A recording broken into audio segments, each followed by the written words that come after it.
Okay, hello everyone. Today's vlog, as you may have already guessed, is about tiny living with dogs. So, we have 2 dogs that live in this tiny house. Yes, that is a little more than is wise. But it's fun. This is Mr. Darcy. Yes, hello, Mr. Darcy. Hello, kiddo. And then directly behind me in his favorite spot in the whole house is Mr. Bingley. So, Mr. Darcy, Mr. Bingley, they both live in this tiny house, the pink tiny house. They are named after Jane Austen's Pride and Prejudice characters. But basically what we're going to be talking about is what it was like for them to transition into this house after being in a bigger dwelling, a traditional home, and the biggest day-to-day things for dogs in a tiny house. So to start off, they both were introduced to the tiny house pretty slowly because I was moving out of the main house into the tiny, and they could kind of like come and go as they pleased. That may or may not have been a good thing, but it was kind of the only option we had. So basically, what I noticed was the first couple of months, they were really hyper every time they were allowed to come into the tiny house. It was like a new place, and they were so excited, and they were just bouncing off the walls. They also would like be really aggressive with each other because they're just not really used to being this close to each other all of the time. So that did cause some issues because normally like Mr. Darcy will be in the kitchen, Mr. Bingley will be in the living room, but like here those rooms are only like 2 feet apart. So it was a definite transition for them. I also noticed that there were like certain things that they just like weren't used to, which is like, I mean, Mr. Bingley took a little bit of time to just trust the stairs. Mr. Darcy still takes all the stairs at once. He will either make, there's my cuckoo clock going off.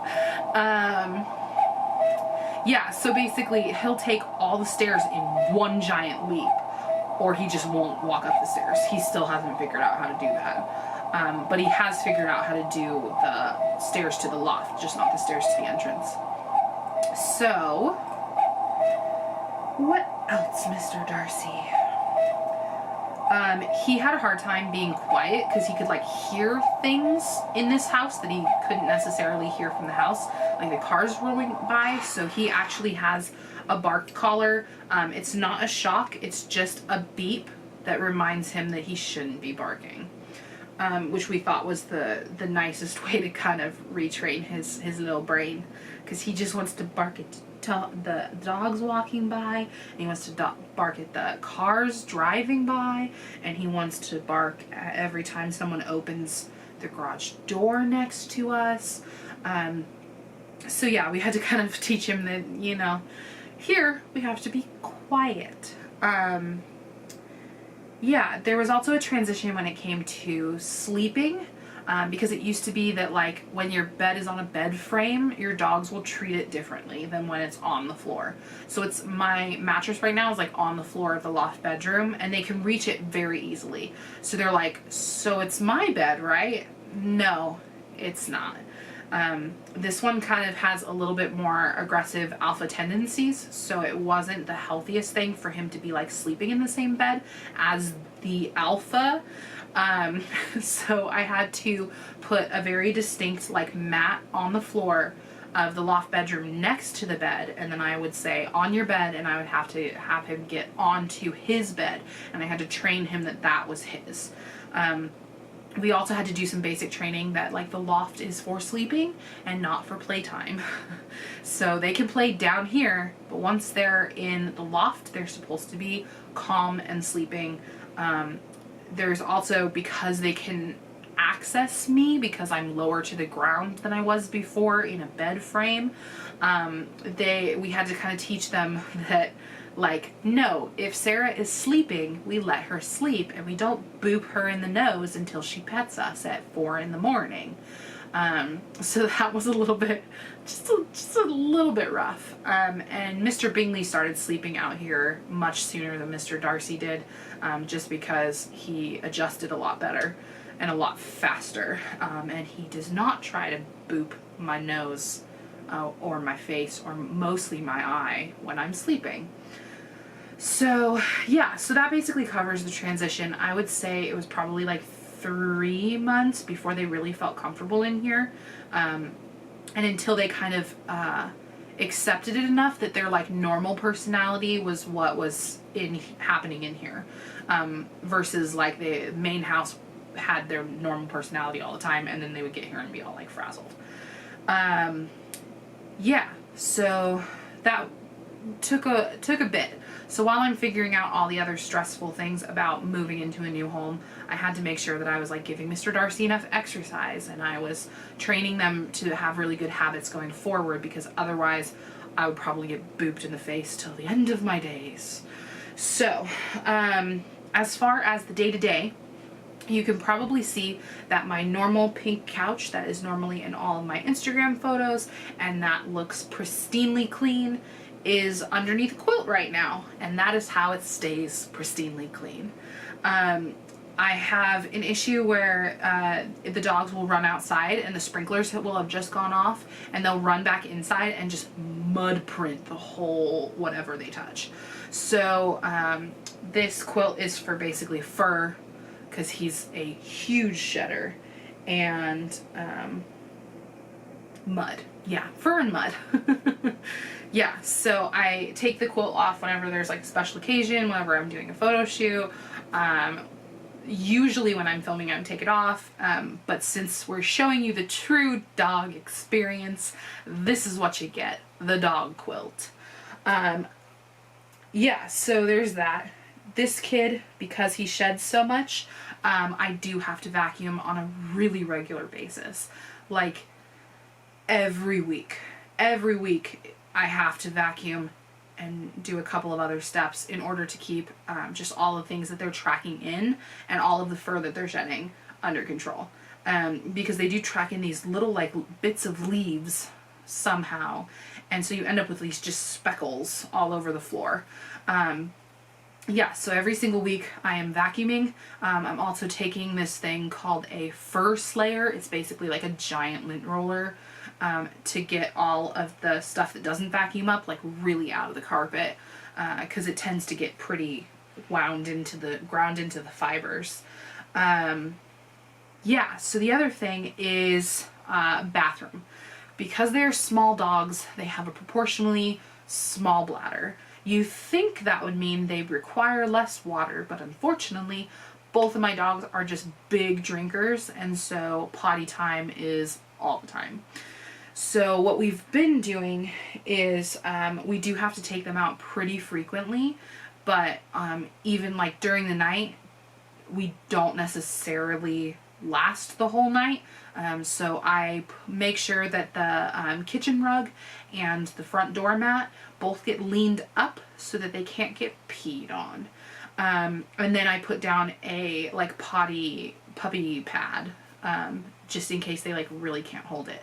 And they do try. It's just little dogs, little bladder, lots of water is not a good equation. Yeah, so there's definitely a lot of cleaning. It was a big transition. So like kind of the final advice of like what would I do differently, or what should you be doing if you're planning on living in a tiny house with dogs. My recommendations are you'll have to clean way more than you think you will. And it will get dirty like basically the second you let the dogs back in the house after cleaning. And then secondly, I would say as soon as you move in, factor in the time it will take to reinforce good behaviors like into your to-do list for moving into the tiny house. Because I definitely like was constantly thinking of the millions of things that I had to do, but like your pets come first, and you know that. But it would have been helpful had someone said like, no, really, you're going to have to spend an hour teaching him how to use the stairs properly, or you're going to have to give him treats every day for a week and a half just to get Mr. Bingley to want to be here because it was just too foreign for him and he was scared. It will take extra parenting, actively telling them to sit, telling them to stay, okay, calm down, okay, stop barking, because it's just a different environment for them. I'm assuming it's probably similar to if I had moved to just like a different apartment or a different house, but because it is so small, there's not really a way to just like put them somewhere else while you figure out what you're doing. So I would say, like, yeah, there's no way to like block off a section for the dog section and the you section so that you can get your work done. So I really had to like kind of mentally reorient myself.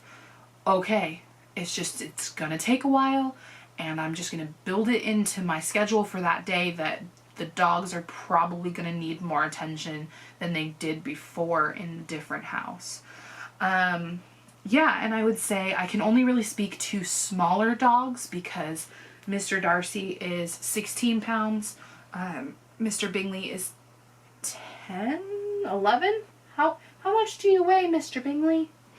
Yeah, but they're both pretty small dogs. So as far as a big dog, the things that I could foresee being issues is like just, if they're super active, it's kind of hard for them to stretch their legs and really move around in a tiny house, unless you get a really long hallway. Like, I've played fetch down this hallway before and it's worked out reasonably well, but I don't know that a big dog could like really circle round while he's running in that hallway, so maybe not.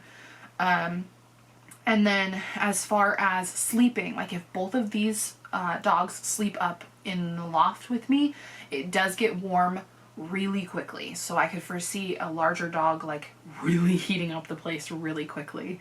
But I run a fan and it's really not been too much of an issue. So yeah, that's basically living in a tiny house with dogs.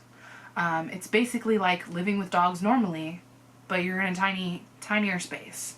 Yeah, so there's really not too many nuggets of wisdom that wouldn't also apply to any other place that you lived. But I mean, every dog is different, and just do the best you can. I don't think there's any dog that like could not do a tiny house arrangement. It just depends on how much time you're willing to devote to the late night barking because they're nervous, or the weird random behavioral quirks that you didn't know were going to happen when you first started moving in, which there have been a few. So yeah, I mean, that's really it. If you have any questions about living in a tiny house with dogs or about tiny house living in general, go ahead and leave me a comment. And I will try to get it incorporated into a future video, because I definitely want this vlog to be not only like my personal reflections on tiny house living, but also to be really answering all of the things that you think you'll need in order to make your tiny house decisions. So that's been it for today. Say goodbye, Mr. Bingley. Say goodbye, Mr. Darcy. And we will see you next time. Thank you. Bye.